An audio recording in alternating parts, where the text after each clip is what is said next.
Hey everybody, welcome to the latest edition of the Diamond Discussion.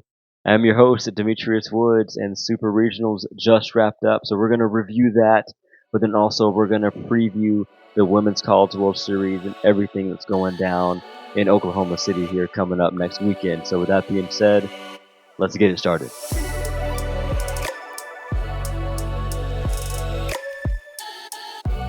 All right, everybody, welcome again to another episode number 80. Wow. Okay, we're moving, and guess what else is moving? The postseason for the NCAA softball Division One world, man. It is moving rapidly. A lot going down. A lot just happened over this past weekend, and you know where I want to start, guys? I want to start with the fact that an underdog is still a dog, and we're gonna start right there with those Mississippi State Bulldogs taking down Big Bad Oklahoma Boomer Sooner in Norman, might I add, right? So just a crazy series that was. It starts off with a bang. Mississippi takes game number one in a nip and tuck ball game. Oklahoma had an opportunity to win that game late, did not come through. Mississippi State hangs on, and then Oklahoma comes back to win convincingly there in game two, and then game three rolls around, right? But before game three arrives, myself, I know some of the talking heads there on television as well. They're all talking. We're all thinking, okay, yeah, definitely Oklahoma's about to flex. Go ahead and dispatch of the Bulldogs, right? Not that the Bulldogs didn't have enough, but you just expected the pedigree of the Oklahoma Sooners to rise to the occasion, that championship DNA, all of the things that you talk about surrounding a Patty Gasso-led team, you knew it was going to show up in Game 3 in a must-win situation to go ahead and punch that ticket to Oklahoma City as they have done for the better part of the last decade, right? All of that was supposed to be that was like set in stone, right? They hadn't lost two games in a row in forever. And here come Mississippi State, and they put up two runs early. They scratch across another run. They scratch across another run. Throw up another couple runs. Before you know it, it's 6-0. You look up, and there's 6 outs remaining that they need to get in the ball game, and it's like, oh snap! Delaney Everett has a two-hitter going through 5, right? And it's like, okay, they can do this, right? They can do this. They believe they could do it, though. That was the thing. Maybe the rest of the country, myself included, didn't believe in them in this on this stage in this setting at Love's Field in Norman, but they did, and that was all that mattered. I give so much props, man, to that ball club because they didn't just come out and barely scratch across a W. I mean, a W is a W regardless of how they get it done, but they came out and dominated Game 3. Let's make no mistake about it. The Mississippi State Bulldogs dominated Game 3 versus the Oklahoma Sooners, and there was no mistake in that whatsoever. They did it on the back of their pitcher. They've got one of the deepest pitching staffs in left in the tournament, and I don't see them going in as an unseeded team going and losing two games back to back and then packing their bags to head back to Starkville. Somebody's going to get picked off somewhere, some way. And if they do go back home packing early, they are going to put up a fight because once again, an underdog is still a dog. So shout out to Mississippi State Bulldogs, man. They are going to be a force to be reckoned with. To talk about Oklahoma real quick, man, listen, 399, they put it on the telecast, 399 straight games of not being shut out. The last time they were shut out was by Alabama at the Women's College World Series back in 2019, right? So it's been a long time before this ball, since this ball club's been shut out, right? It's been a long time since they have not been representing in OKC. And so we're here. My family is we're here in Myrtle Beach visiting my in-laws, and my father-in-law and I were talking, and he was like, he kind of posed that question of like, man, what does the landscape of the Women's College World Series look like without the massive fan base that is Boomer Sooner, right? What will OKC look like? Well, I'll tell you what's going to look like. There's going to be 8 other teams there ready to rock, and I fully anticipate their fan bases to show up and show out. we don't have Oklahoma and Oklahoma State, right? So I mean, we got nobody representing that state in this tournament this year, and that ends an impressive and honestly an unprecedented 11-year run. So again, shout out to Oklahoma, man, and the season they had. Had they gotten past the Mississippi State Bulldogs, I fully anticipated them to make a run of their own in OKC, but not in 2026. It ain't gonna happen because once again, an underdog is still a dog. Go Mississippi State Bulldogs, man. They represented Starkville proudly, and they got things done. So shout out to the Bulldogs, man. Hey, listen, I'm gonna take a quick break. We're gonna jump into this next segment and talk about another high profile matchup. The series that I felt like was going to be the most electrifying series in the Super Regionals, and it did not disappoint. We'll be back, guys.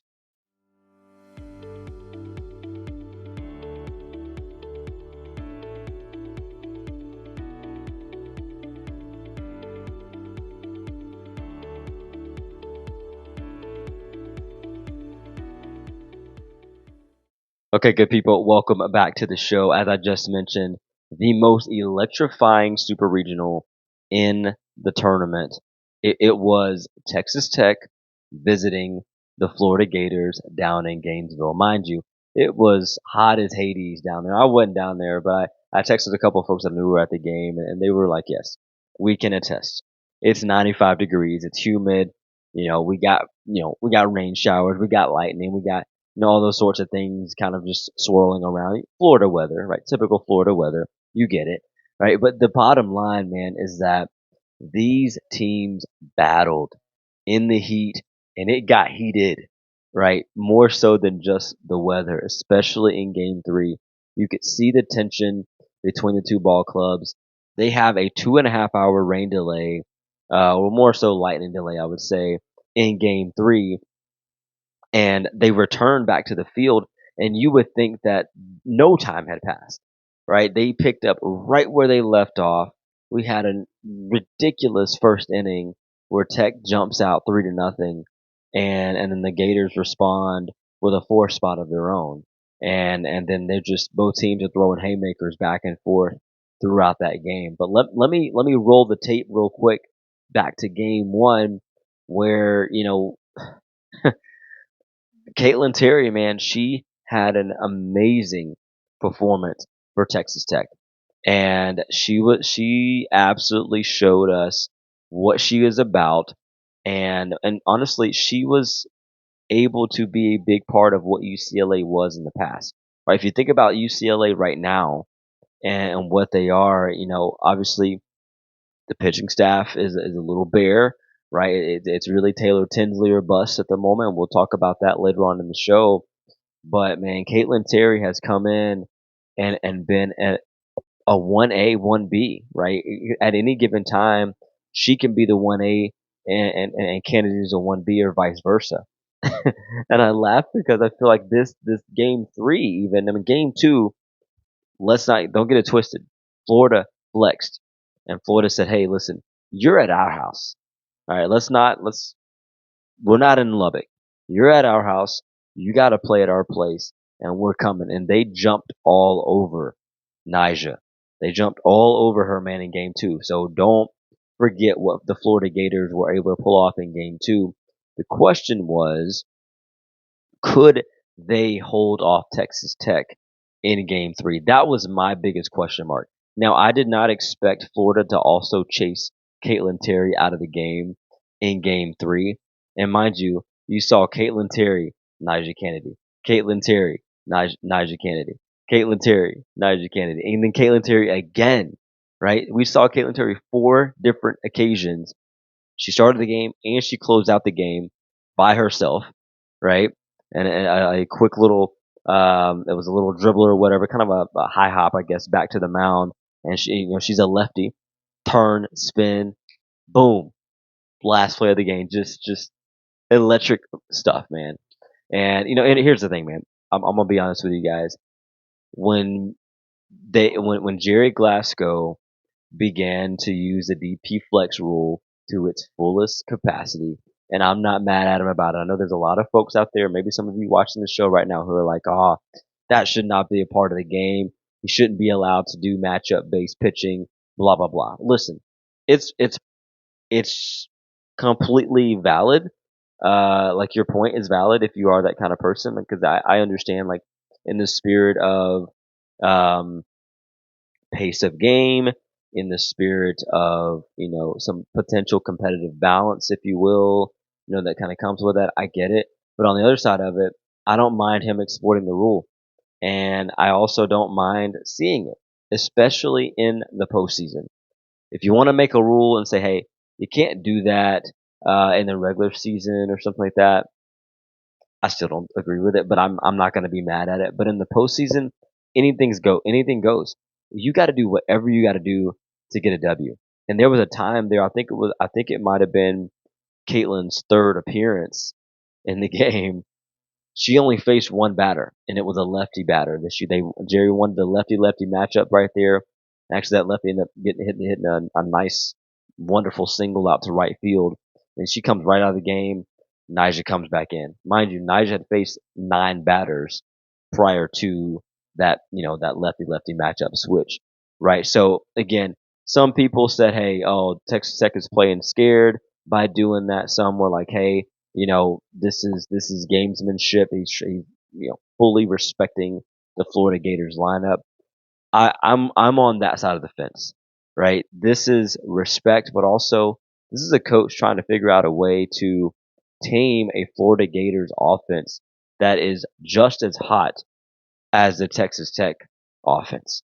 Okay, these teams were trading blows all the way until 7-7, right? It wasn't until after that, Texas Tech, they go up 11-7 in an inning, and then they didn't look back from there. They kind of chased Keegan Rothrock finally out of the game, and kind of it was a freshman, a couple of freshmen coming in for the Gators. They didn't really have much to offer. I mean, you got to remember Ava Brown went down with that injury, and she was the other arm, the other key arm for the Gators, and so everything's been on the back of Rothrock. And speaking of the back of Rothrock, man. Yo, shout out to Keegan, man. She was a hoss. She was a boss. She showed us what a queen looks like in the circle. Your team needing you most. You grind it out. You grit it out. It's too hot. She doesn't care, right? You got rain delays, lightning, whatever. She doesn't care. Like, she's doing whatever she has to do to give her team the best shot. You could see the emotions post game for her, man, because she left it all on the line, rightfully so. So shout out to Rothrock, man. Shout out to what she was able to represent down in Gainesville for the Gators. But Texas Tech, man, they claimed victory. And this was a series. I felt like this would be an electrifying series, specifically because I did not believe that Texas Tech was a number 11 seed to begin with. I thought that they should have been hosting a Supers of their own. I felt like Florida deserved to be a little bit ticked off that they're getting Texas Tech coming to their place in a Supers. And not that Supers should be easy by any means, because none of them were. But if you look at the landscape of the tournament, Tech was not a double digit seed, guys.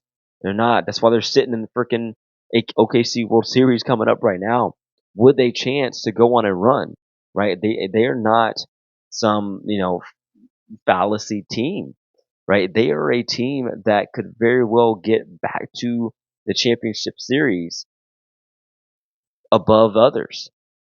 And so if things break right for them and their offense continues to produce, you never know what things are going to look like. I mean, these teams right here, you look at these offenses, okay? This is the year of the offense. You have had thousands more walks this year than you've ever had before, okay? That's critical, okay?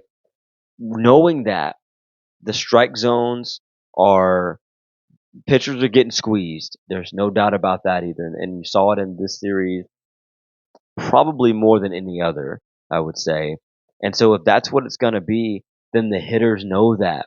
So they know they're not chasing anything. They don't have to chase a single thing that doesn't look good to them.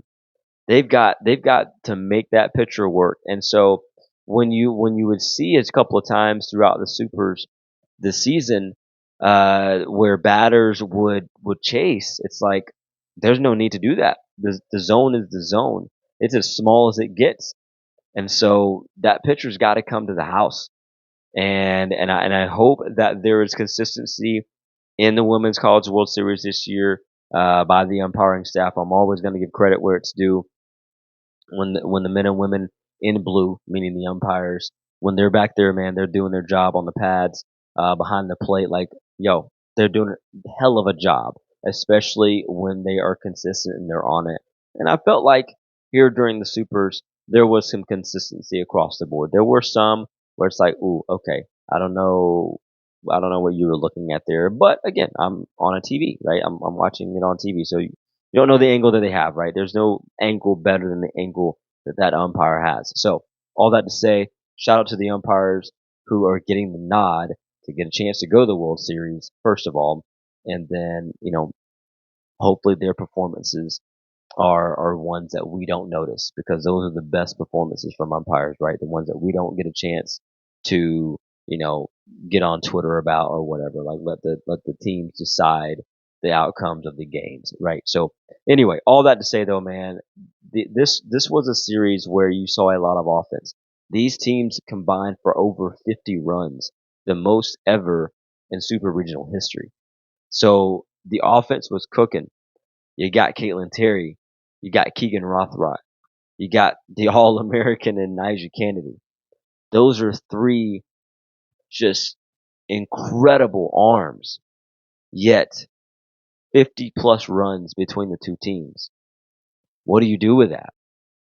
Right? I think game one, it was 10-8, so it's 18 runs right there. Right? Game three right here was just, 16-9? That's 25 more runs. Right? I think Florida put up a 10 spot or something crazy, double digits in game two. So a lot of runs, a lot of runs. Now let me get to one little piece here that a little bit of drama, right? A little bit of drama. I know you guys are, you're probably wondering if I'm going to talk about it. So the Mia Williams versus Florida. Okay, she said it in the post game, and I'm glad she acknowledged it. And here's the thing, man. I don't hear crap about the competitiveness of these ladies. Okay, some of you will go out and you'll say, "Oh yeah, the ladies, man, their sports are emotional." No, they're freaking competing. All right, let's call it what it is. It's competition, and those women want it. So when they go out and they trash talk, or when they go out and they do a little bit of showboat, they show a little bit of confidence, a little cockiness at times, right? Don't poo poo it. Celebrate it. We celebrate it when the dudes do it, right? That's what you're seeing right now on this stage. You are seeing these women go to battle. And if you're in her way, then she's coming after you. That's why they're at odds, right? And you saw it in this series, man. Mia Williams mentioned she wanted the team to have her back. If for not for any other series this year, she wanted them to have her back in this series because for her it was personal. It's plain and simple. It was personal for her. Do I believe that Florida hit her on purpose 5 times, 6 times this series? Absolutely not. Don't know why you would want to do that if you're the Gators. Why would you give a free bag? I would feel way better as a coach if we get her out, right? She's batting the leadoff spot. We don't need a leadoff batter on every game, but she virtually was a lot. And not only did she get hit or get walked, she had base hits. She had bombs, right? She did it all. And I'm telling you, man, that's what I found very like impressive was you got recruited by this school. You spent a couple of years at this school, some decent years. I mean, mind you, you went to the Women's College World Series with this team last year, right? Obviously there was just some friction there and just some issues with maybe not bringing enough pitching to help the team get to that next level, if you will, to be able to truly compete in Oklahoma City once you got there, because they got bounced early last year, going 0-2, in the elimination round. So I get it totally. And so you transfer. You transfer and you go and you join, some other true superstars, man, to go, see what you can do out in Lubbock. But just because you join some other superstars doesn't make it automatic. As you can see, this series could have very well gone into the hands of Florida, the home team, but it didn't. And Mia, man, she had her fingerprint all over it. I would call her the catalyst of this series specifically. I mean, it was so impressive to watch her composure. It was impressive to watch her demeanor, and she lit it up. And I could tell she had those Florida fans PO'd, no doubt about it. It was real. It was real. And so, I get it, man. A lot of people are saying, I've noticed just doing some scrolling since the game. Some people didn't like her antics or whatever. Nope, it wasn't too much at all. It was exactly what it needed to be in a competitive environment. Bottom line, do I love that Florida didn't shake the hands? No. Do I hate it? No. Because here's the thing, I believe in sportsmanship. I think you should always embody that. But if you feel like tempers are too high, in a moment to, maybe do that. If you feel like something else is going to, you know, break out or, whatever, fine. Make the best decision you can make on that front. But again, I'm not tripping on Florida and I'm not tripping on Texas Tech. I welcome it because there's nothing wrong with a little bit of drama and a little bit of tension because that's what sports can be at times. It brings out, it builds character very clearly, right? But it brings out something in you, man. And sometimes that something it looks a little different than what people want it to look. It's not politically correct, right? And so, you may say the right things in a press conference, or you may say the right thing, when you're typing things out on social media, but in the heat of battle, when it's time to go get it done, what you really believe and what you really want and what you're really thinking is usually what's going to come out. And sometimes in those moments, man, it is what it is. It's as real as it gets. So you got to go battle. And I think that this series can be a lesson learned for all of us who watched it, right? That no matter the battle, no matter the obstacle, like you just don't quit. If you're Keegan Rothrock, if coach is giving you the ball, you don't quit. I saw her give up a couple home runs this game, and she's like, okay, that's one. Fair enough. I'm back at it though.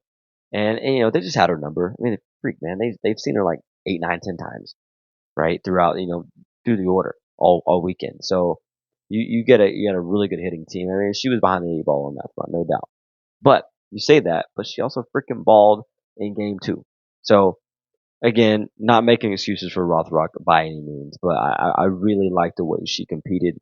And then I appreciated the way the selflessness of Caitlin Terry and Nyjah Kennedy, man, to be able to go back and forth like that to piece together, 21 outs this game, to get themselves to Oklahoma City, where I think they will make some noise. So anyway, guys, we're going to take a quick break again, and we're going to jump back into this next segment where we are going to talk about the fact that Texas survived again. Be right back.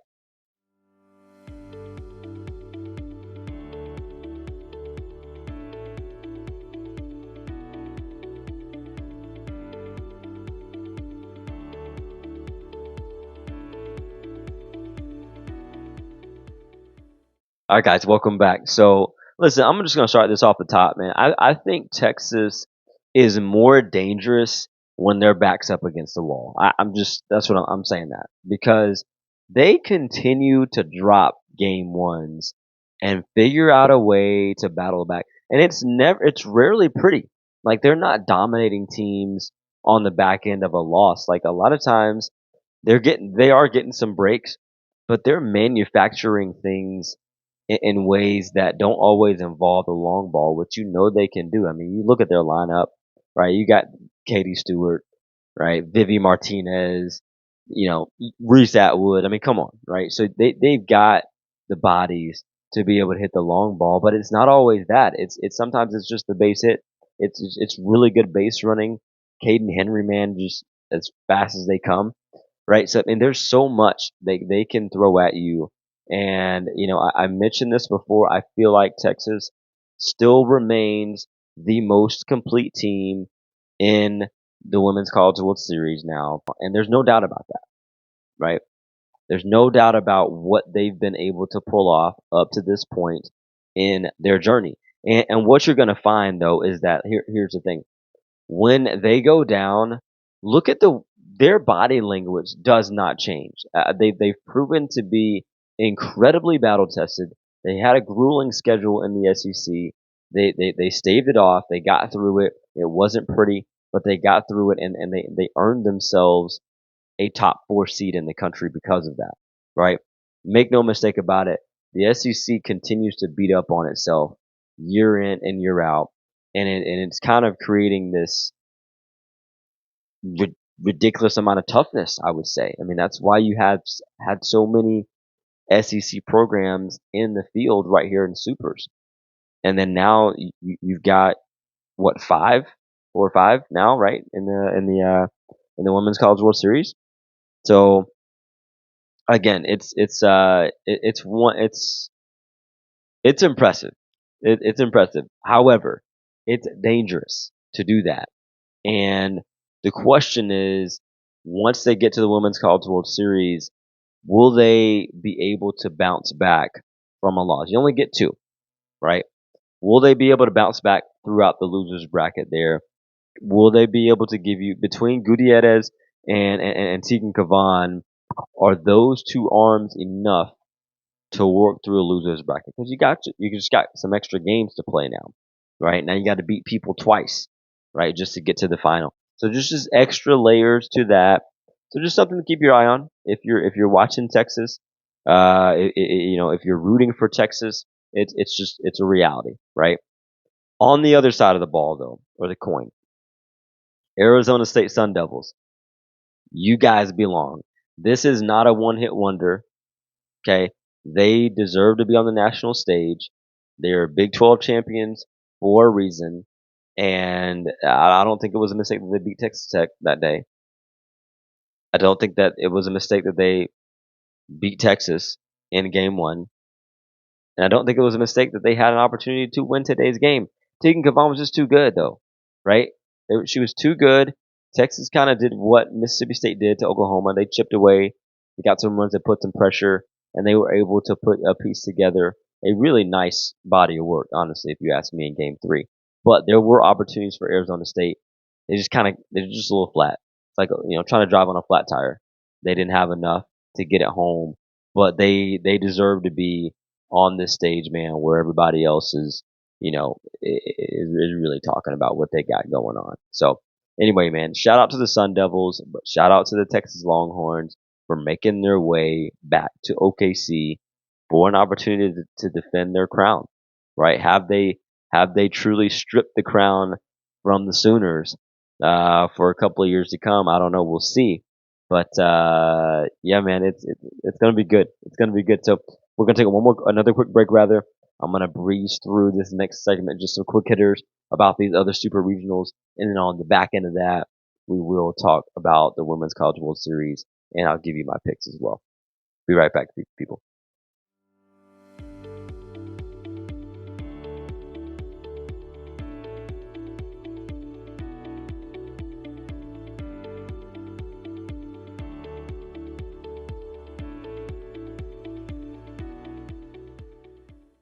Hey everybody, welcome back to the show once again. Just real quick, I'm gonna be brief with these, and I'm gonna jump into the other supers, man, because each and every one of them earned their own level of respect. And I just want to talk real quick about Tennessee and Georgia. Tennessee was the first team to punch their ticket. Obviously, they started on Thursday, and then they ended up sweeping Georgia 2-0, but they did not score a lot of runs at all in this series. And then that's one thing that I kind of find to be a little bit of a yellow flag for them offensively. However, really since the middle of conference play, they haven't been this juggernaut of an offense, but they have done very well on the backs of their pitching staff, which starts obviously with that big arm in Carlin Pickens, who, I don't know, we'll see if she touches 80 some point here in the Women's College World Series to just add to her records, right? But man, Tennessee, Georgia fought like hell. I'm not gonna lie to you. I felt like rolling their pitcher, man, who I believe would be their ace. They're in game 2 for Georgia. She pitched her butt off. Just didn't have the run support. And I think that was the difference in this series. What I expected to have happen for Georgia is for them to be able to provide some run support in the game that Carlin Pickens did not appear in, and they didn't do that. And subsequently, that allowed Tennessee to be able to roll up in Rocky Top. So shout out to the Volunteers, man. I don't really think anybody really wants to see her being Carlin Pickens right now in a 1-game elimination situation. So just watch out in OKC. Arkansas and Duke, man, talk about fighting like hell. So did Duke. They got run ruled twice by Arkansas. A team in Arkansas, honestly, I feel like they feel probably a little bit disrespected, even though they're a top 5 seed in the country. They haven't gotten the respect that they've deserved really all season.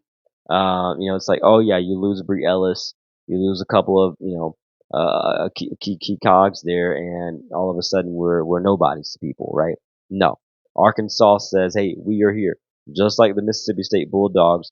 They punched their first ever ticket to Oklahoma City. So shout out, man, to Arkansas and Mississippi State getting to the Women's College World Series for the first time ever. I fully anticipate they'll both make a little bit of noise, and we'll see if some of these other big names, treat them with the respect that each of those programs fully deserve, man. But back to the Super Regionals for Arkansas, they run rolling a team twice, not easy to do, right? Different pitchers, right? Different, they kind of rolled out the same lineups, but I expected Duke to lose this series. I thought this series could go 3, but I'm pretty sure I predicted a sweep here. However, I did not predict run rules, and I said it a week ago, man. The atmosphere of Fayetteville, Arkansas is just electric. And you can see it on the baseball side too, right? Arkansas baseball is serious. It's for real. And so they love their diamond sports, no doubt about it. And their teams, man, they play with that extra edge when they're at home. And I felt like that made, not that made the difference. I still feel like Arkansas's lineup and just their entire body of work is better and more complete than Duke's. However, when you got that additional support from the fan base, it can change everything for you. So anyway, speaking of fan base, Nebraska. All right, Nebraska. It puts a smile on my face, man, just talking about them because it's still so hard to believe the amount of really good quality teams that they've had over the decades.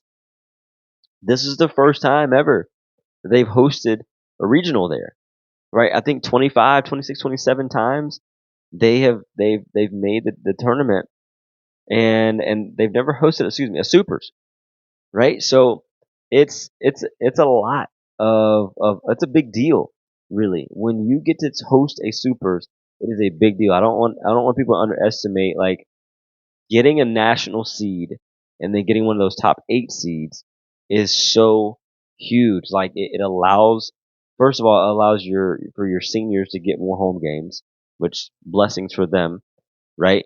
But it also just gives you that opportunity to sleep in your own bed, right? There's just some of those little small things like that that really kind of balloon into big things over time. And man, and not to mention the fan base, man, who comes ready and ready to swing, big time for you. So, Nebraska, man, Jordy Fromm, she is who she is. Another National Player of the Year candidacy for her, which is, not surprising whatsoever. I would have loved to seen, I think I said this last week, but I would have loved to seen, Jordan Woolery on the stage there. We're about to talk about UCLA here in a second, but like, again, man, just Jordy Fromm and company, the Huskers, they are going to be a problem in OKC. I wouldn't be shocked if they were able to figure out how to run a table. Even, like, I wouldn't be shocked about anybody in this field right here, like at all. Nobody would shock me, and that includes the underdog. That is still a dog in Mississippi State. That wouldn't shock me whatsoever. Not after seeing what they just did. I'm giving them where all the credit is due. They got it. They earned it. But anyway, man, shout out to Nebraska getting that done against a very, very strong Oklahoma State team, an Oklahoma State team that I felt had every ability to push this thing to game three, and in which I thought we would see Malin again, Ruby Malin for Oklahoma State again. Unfortunately, we didn't get there for the Cowgirls, so their season's over. But not to take away anything from what they were able to pull off this year, because Oklahoma State, man, the run that they went on to earn this, this top national seeded rather, I think it was number 13. They had to do a lot of work to get there, and they did it, and they should certainly be proud of the season that they put together as well. UCLA, man. Listen, before I talk about them real quick, UCF did not look scared. They're not some little Cinderella story from Orlando, Florida. Like, they are legit, and they showed us that they can go compete. I just feel like the matchup that they got was just not favorable, because I think that this is the best offense in the country. Dare I say? Yes. Texas Tech is there too, but UCLA is the best offense in the country. They have 74 home runs hit by two people. Yeah, crazy, right? I know. Wild. So, Megan Grant, Jordan Woolery, who bats right after Megan, they combined for 74 bombs this year. Maybe 75, I could be wrong, but 74 at least. Right? So that's ridiculous, guys. That's ridiculous. But listen, they're not the whole offense though. Right? There's 120 something other home runs that were hit this year between the rest of the lineup. So UCLA is a problem. They will be a problem. Their offense will be a problem as well. And I said this before. Their offense may go to sleep for a game. You can see that. And Taylor Tinsley may struggle for a game, but I don't see it being long term. Not with this group. They look for real, and they've won a couple of national championships. I think that Coach Kelly, man, she's due for one. I'll just say that she's due for one. So watch out for UCLA, man. But again, shout out to UCF for hanging around and putting up a fight. I think that was what mattered for them, is that they put up a good fight, and they did not look afraid. Now, I'm gonna just be point blank honest, kind of blunt about it. This next one right here ate me up, because it's my team. It's my LSU Tigers, man, versus Alabama Crimson Tide, and that's already a bad blood rivalry. Well, I don't say bad blood, but it's a rivalry nonetheless, right? And so, anytime those two teams face off in any sport, you want to get the best of the other one, no doubt. But I will say, man, my Tigers, man, they just look discombobulated. They did not look like the offensive juggernaut that they had become over the latter third of the season. And, because of that, now, granted, okay, they're facing Jocelyn Brisky and, my gosh, is it Moat, the freshman pitcher? I'm tripping. I'm forgetting her name. But either way, they're good. They got depth. I get it. Right. But for LSU, man, to scratch one run across in the entire series, that's unacceptable. Right. 14 innings of softball. We only put up one run.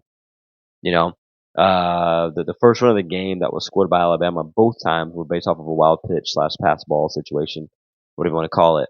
Either way, just, little stuff like that, right? That you can't afford to have happen. I felt like every run was so tense for that LSU allowed, because you just knew that one run is so hard to come by off of this Alabama staff. This Alabama defense, man, they are real.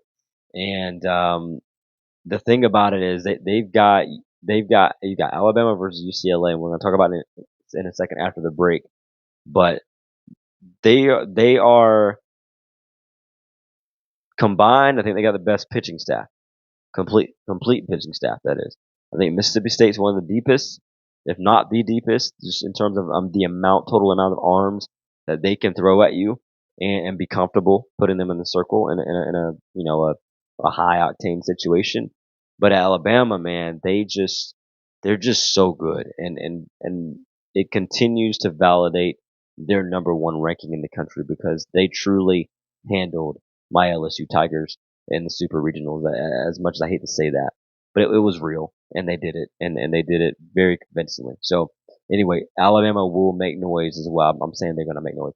I feel like everybody's going to make noise. Everybody has the potential to make noise in the Women's College World Series because this season, more than any other, I don't know who's going to win. I don't even have a clue, right? I don't even, I'm going to give you guys my pick at the end of this show, but I still don't know the pick right now. So we'll see where that goes anyway. So, anyway, speaking of the end of the show, we're getting there.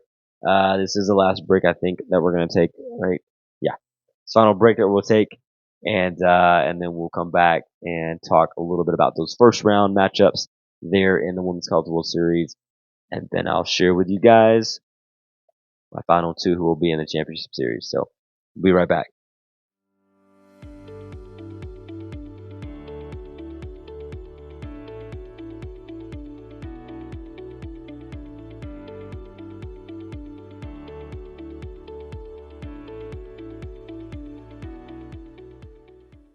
All right, everybody. Thank you guys for hanging in there with me this show. This has been a fun one to go through, but man, we got a little bit more to talk about in this preview of the Women's College World Series, guys. We've been talking about this all season, and it's finally here, man. Like it's here. I hope y'all excited, man. I hope you're excited.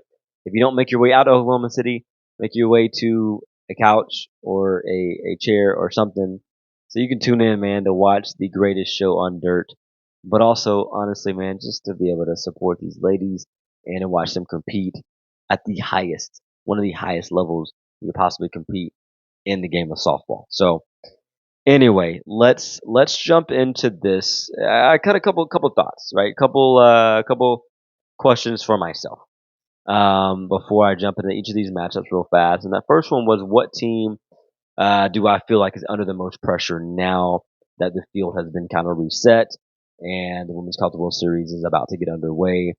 The team that I feel like right now under the most pressure is Texas Tech. Now that they're in, right, they had to get past Florida, which was a big test. That was a big hurdle for them. But now I feel like the pressure flips to them because they have not only the $1 million arm, but they have the greatest, what could virtually be the greatest transfer portal overhaul ever. Okay, and you think about it, they only got 2 or 3 people still in their starting lineup that were on the team last year, and so they did a lot of work to overhaul this unit. That's why they spent so much time earlier in the season together trying to get this team to gel and do all the things to be able to make this work for a cohesive unit to be able to make this run in Oklahoma City. They weren't just trying to get to Oklahoma City. They're trying to win this whole thing, right? Mind you, or shall I remind you rather, they were one game away from the promised land last year, right? So if it weren't for a couple of breaks to go Texas's way, Texas Tech is hoisting the trophy. So they want to go back to that position. I think they can do it, but the pressure has flipped to them now. That you got those seniors there, including Najee Kennedy. They need to go now. It's now, not now or never, but it's your best shot if you're the Red Raiders for probably a long time, because I don't really see any other Najee Kennedys coming around anytime in the next few years. So anyway, that they're under the most pressure. Best offensive team left. I kind of just mentioned this before the break. UCLA is, in my opinion, the best offense left. They hit the most home runs out of anybody else all year, but it's not just about that. Their batting average is through the roof, and they don't get themselves out. They don't beat themselves up at all. They play great defense, but on the offensive side of the ball, still they really don't strike out that much. And when you see teams who hit a lot of home runs, a lot of times you can kind of see, okay, they probably strike out a lot too. Not this team. They put the bat on the ball a ton, and their extra base hit count, not even including their home runs, is ridiculous. So they are the best offensive team left. The best ace left. I got there's some aces, right?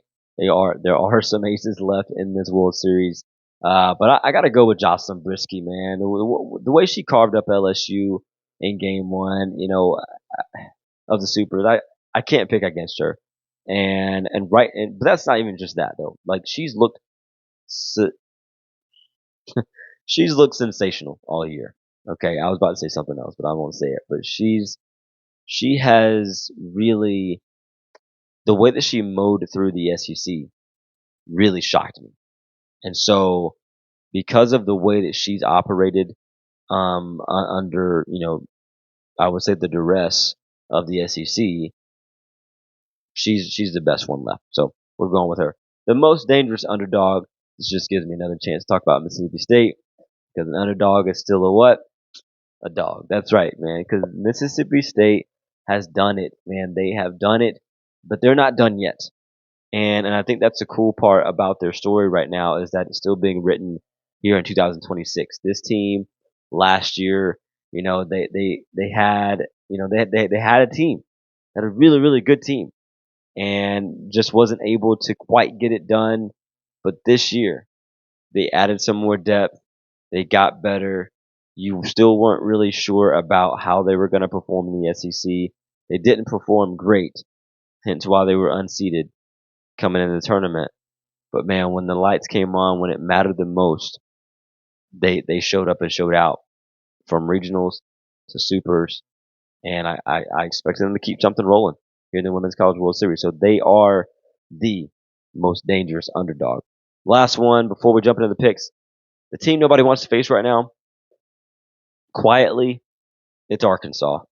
Okay, it's Arkansas. They are a nationally ranked seed that nobody wants to face, and I think we're going to get a very sneaky good game between them and Nebraska to kick off. The picks here. Arkansas and Nebraska are going to be a how do I say this?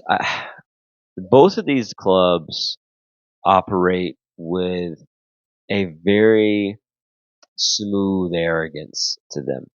And it's not a bad thing at all. I think it's very clean, and I hope both fan bases show up and show out because it should be a really good game. Now they have a massive contrast in styles, right? I mean, Arkansas will do it offensively, and Nebraska will lean on those arms as much as they possibly can. Maybe not as much as Alabama leans on their arms, but Nebraska will. And the way that their lineup has shaped up, it doesn't really compare as much to Arkansas's. And so, which one's going to give in that first game? I'm going to pick Nebraska. I think Nebraska gets it done in game one. They're going to move on to face the winner of Alabama and UCLA. So speaking of UCLA Alabama, again, you've got pitching versus offense. Probably the best staff in the World Series versus the best offense in the World Series. One's gonna give. In this case, I'm leaning UCLA. I think they get it done. They are calm. They are composed, and they've got the DNA for this. And so I think that they get their first game taken care of against big bad Alabama. Tennessee and Texas, man, this is one where I think that this could be a finals matchup in game one on day one. That's my thought, right? You got Carlin Pickens, you got Tegan Kavan. So you got Carlin Pickens, you got Tegan Kavan going head to head, most likely here. Tennessee versus Texas, Battle of the Oranges. Who's gonna wear it better? I'm going Texas, and that's me saying that only because I think that this could be a low scoring affair because of the Aces going head to head. I just don't trust, man. I'm cool to be wrong. That's fine. I just don't trust the Tennessee offense right now. Not against a high velocity arm and a strategic arm and one like Tegan Kavan. Kavan has grown year after year, and she continues to prove that she is in the conversation at least for pitcher of the year in the future. Right after a couple of these, the Niger Candidates of the world that they wrap it up. So we're about to get an SEC battle to kick off day one of the Women's College World Series. And then the last one here, Texas Tech versus Mississippi State. Okay, there's no such thing as America's darling or America's team in the College World Series, but man, I think the winner of this game has a shot to be that, because Texas Tech, they're not, to me, they're not the villain, right? They have some likability about them, and same for Mississippi State, because they've been an extreme underdog. Are they still that underdog? Yes. Are they less of one? Also, yes. And I think that this matchup can favor Mississippi State because of the way that they can throw arms at you. Do I think they're going to win this matchup to begin with out of the gates? No, only because Texas Tech has been here and they've got the experience, but also just kind of that mojo swag to go with it as well. Both teams have the swag, though. Let's be honest. I think it's going to be a good game. I think Texas Tech comes out victorious. I'm only going to talk about those first round matchups because it kind of gets crazy when the brackets kind of shift and double elimination, all that. But the second round, essentially, I've got Texas Tech facing off against UCLA, and then I've got Nebraska. Oh, no. My bad. Texas Tech facing off against Texas, which that'll be fun. And I got UCLA and Nebraska, those both being winter bracket games. Again, I'm okay to be wrong with it. We'll see where it shakes and bakes from there. But with that being said, I'm going to give you guys my thought you should know moment. And don't worry, I'm not backing out on my pick. My picks, all right, for the finale. I'm going UCLA versus Texas Tech. Okay, UCLA with the best offense left here. And I'm going with Texas Tech with the two-headed monster starting in the circle with Najee Kennedy and Caitlin Terry, along with a very, very quality offense of their own. And I think Texas Tech gets it done this time. That's the pick I'm going with. Texas Tech finds their way back into the championship finale, and they get it done against UCLA. I think they overwhelm the arm of Taylor Tinsley. After she's gone, she battles through a great World Series thus far. Maybe she gets a game, maybe she doesn't. But I think Texas Tech has way too much to throw at them, and I think they get it done. They get a chance to hoist a trophy at the end of the season. So that is my pick. That is my thought you should know moment, guys. And that is our show for today. So with that being said, we're going to wrap this thing up like we always do. So please let every single thing you do be done in love. Because at the end of the day, that's what makes this world go round. Thank y'all so much for tuning in as always. We'll catch you next time.